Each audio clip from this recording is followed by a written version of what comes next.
Kia ora, haere mai, and welcome to this evening's information session at Waipapa Taumataro, the University of Auckland. My name is Neil Curtis and I'm excited to tell you about our postgraduate opportunities in the Faculty of Arts, Te Kura Tangata. We'll be giving you a look at the world of postgraduate study in arts, where you can immerse yourself in a range of subjects from conflict and terrorism to creative writing. Postgraduate study is now more important than ever. It offers the chance to gain specialised knowledge and skills, advance your career and set yourself apart from other candidates to win your dream job. At a personal level, it also allows you to explore new directions and pursue subjects you're passionate about. As a postgraduate, you'll have a more focused learning experience and have greater control over the topics you study. Instead of large lectures, you'll engage in small seminars led by lecturers and fellow students, where you will be able to discuss complex ideas and enhance your understanding. What makes postgraduate study so fascinating is going beyond the easy explanations to get to the core ideas and issues. And the University of Auckland is the ideal place to embark on the next step in your academic career. Ours is the #1 arts faculty in Aotearoa, New Zealand, and we provide a range of postgraduate pathways and the opportunity to study with top researchers and academics. Whether you completed your bachelor's degree at the University of Auckland, another New Zealand university, or overseas, postgraduate study in our brand new arts building opening next year is an exciting option for you. You can embark on an honours year, a postgraduate diploma, or extend yourself a little further and complete a master's. All of these postgraduate programs provide an opportunity for in-depth research into a topic of your choice that you will develop with a supervisor. You can choose to move directly into a master's program from undergraduate study or undertake a shorter course if you already have postgraduate qualifications. There are a number of different master's degrees on offer in arts, including profession-specific pathways such as the Master of Conflict and Terrorism Studies, Master of Creative Writing, Master of Public Policy and Master of Global Studies. While these named master's programs can lead to more specific career directions, all our postgraduate programs equip you with skills suited to roles in a number of different fields. Two of these degrees, the Master of Communication and the Master of Public Policy, are 100% online, making study easier for people with other commitments. There will be a more detailed explanation of the different programs and the subjects within them later on, including these named Master's programs. Feel free to ask questions at any time using the Q&A feature. We will be monitoring queries and providing prompt answers. This content will also be available after the session, so if you miss any crucial details or want to revisit any topic, you can. Before wrapping up this brief introduction, it's worth mentioning that we offer a variety of scholarships to support our postgraduate students. Whether you're applying for a master's degree, a postgraduate diploma, or undertaking a research project, our scholarship programs are designed to recognise and reward talent. You can find more information about these programs on our website. Thank you for joining us tonight and keep watching for more details of the different postgraduate degree options in arts. You will hear from Natalie Bell, our Student Support Advisor for postgraduate students, see a short animation about postgraduate pathways, and we will also answer some frequently asked questions. We wish you the best in your academic pursuits, and we hope to welcome you to postgraduate study at the University of Auckland soon. Haere rā. Kia ora, my name is Natalie and I'm the Student Support Advisor for postgraduate students in the Faculty of Arts. I work with postgraduate students across arts to make sure you are supported, successful and enjoying the best postgraduate experience possible. As part of this, I organise a range of social events which covers everything from pizza nights to afternoon teas to carving workshops with a master carver to help you build your community and a network within our faculty. I also run academic workshops which focus on different aspects of thesis writing, and I offer one-on-one support. I'm always happy to have a chat, whether you want to run an idea by me or if you're facing something more challenging.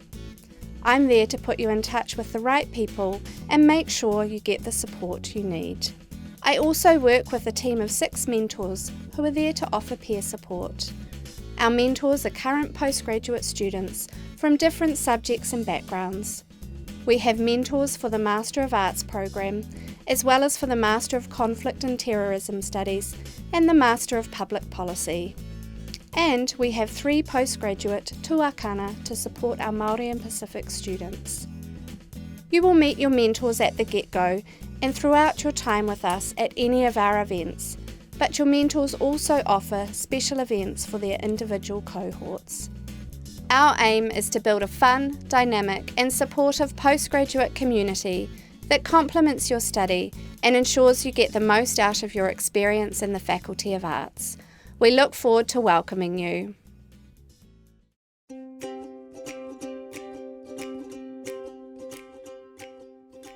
You've completed your bachelor's degree, or will finish soon, and you're considering postgraduate study. You might be asking yourself, what programs are there? What pathways can they open? And how do they fit my academic and career aspirations? If this is you, then you're in the right place.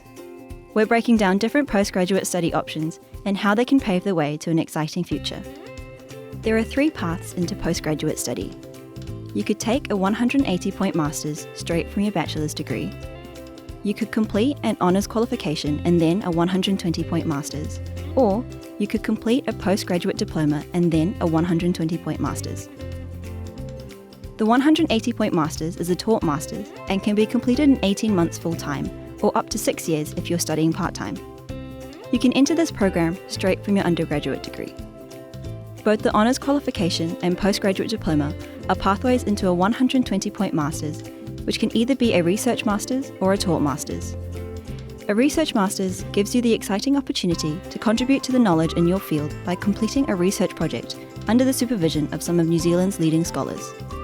In a taught master's, you can deepen your knowledge in small classes, enjoy close interaction with academic staff, and complete a smaller research project. A postgraduate diploma might be the best option for you if you want to undertake advanced study without writing a dissertation, if honours degrees aren't recognised in your country, or if you would like to study part-time over a longer period. Otherwise, you could choose to complete a 1-year honours qualification after your Bachelor of Arts degree before undertaking a master's program.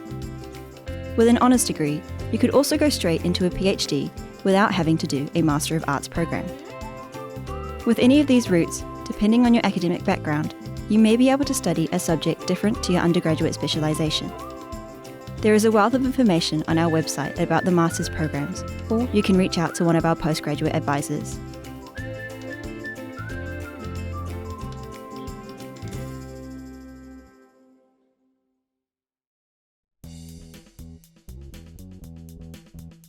Kia ora koutou, my name is Patricia Pillay and I'm a postgraduate research student in anthropology, particularly archaeology, where I'm a zoo archaeologist and my interests are in human-animal interactions.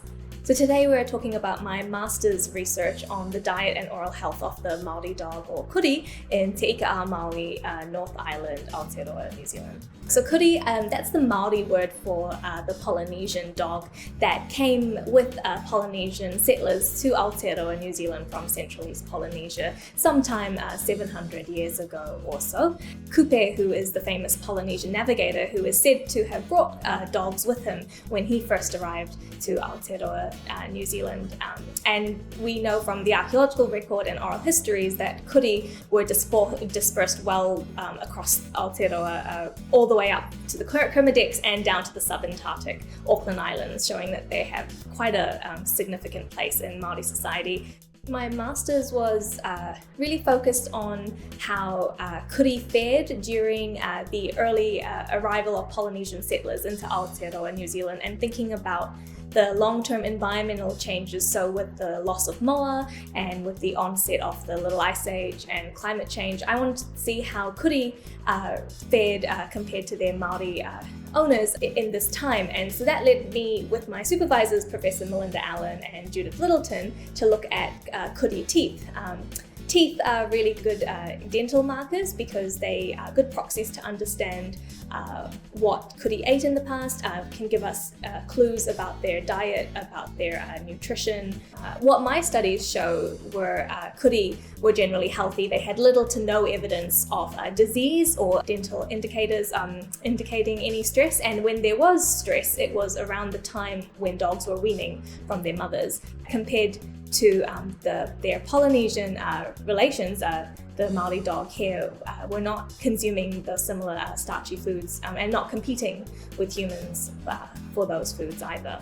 During the Little Ice Age, which was around 1500 AD, you'd assume Kuri health might decline over time, but what we're seeing is over time their relationship with their Māori owners was quite constant, and their health over time was quite consistently good up until the 1800s, into their eventual extinction upon the arrival of Europeans and European dog breeds. Have a look at this skull here. This is our zooarchaeological reference specimen of what a Māori dog looked like. And so you can see the skull, it's quite small and resembles closely to a border collie, probably the size of a Jack Russell Terrier. And you can see they have quite a pronounced sagittal crest, which really helps with muscle movement, especially for chewing. Oral traditions note that Kuri didn't bark, but more howled. And comparing the Kuri to a modern day St. Bernard's dog, you can see quite a substantial difference in size. So they were very small dogs as well, so perfect to accompany Polynesian navigators on their great voyages across the islands. I'm John Middleton. I'm a PhD candidate doing linguistics. I'm looking at Tokelauan. Tokelauan is a language from 3 little atolls. It's spoken by about 3,000 people, 1,500 or so are in the atolls, but actually the majority of speakers are in New Zealand, Australia, Hawaii, places like that. So it's quite an interesting language to see the migration of a language. The title of my PhD is Dissecting the Word Orders of Tokelauan Syntax. Which in other words means looking at all the different possible word orders in a sentence and trying to work out what on earth is going on. Tokelauan's quite interesting. It's one of the 10% of the world's languages that has the verb first. So if we were to do a sentence like John cooks fish, it would be cooks John fish. And one of the kind of difficult things that we've got to work out is why that ordering comes up. Tokelauan provides quite an interesting way of analysing other languages by looking at the ordering of its sentences, basically. Linguistics isn't just the boring grammar books, it's about people and it's about cognitive science. So every human has the same hardware, so to speak, so the brains are the same thing. But we all have different languages. So one way we can see into the brain is using languages. So one of the major things that I started getting interested in later on is how the language is endangered and how we can push to maintain this language. Obviously, the academic stuff is incredibly interesting and exciting, but there is other elements. There's an element of discussion with the communities and discussion with the elders to find out what is going on in the language. A real big factor is the migration of the language and, of course, how the language is being used over generations. So it's all very well if one generation speaks it, but you've got to have that continuing advancement with the youth speaking it and there being that value to the community. You feel like you're doing something of value to this community and to these, for their language. So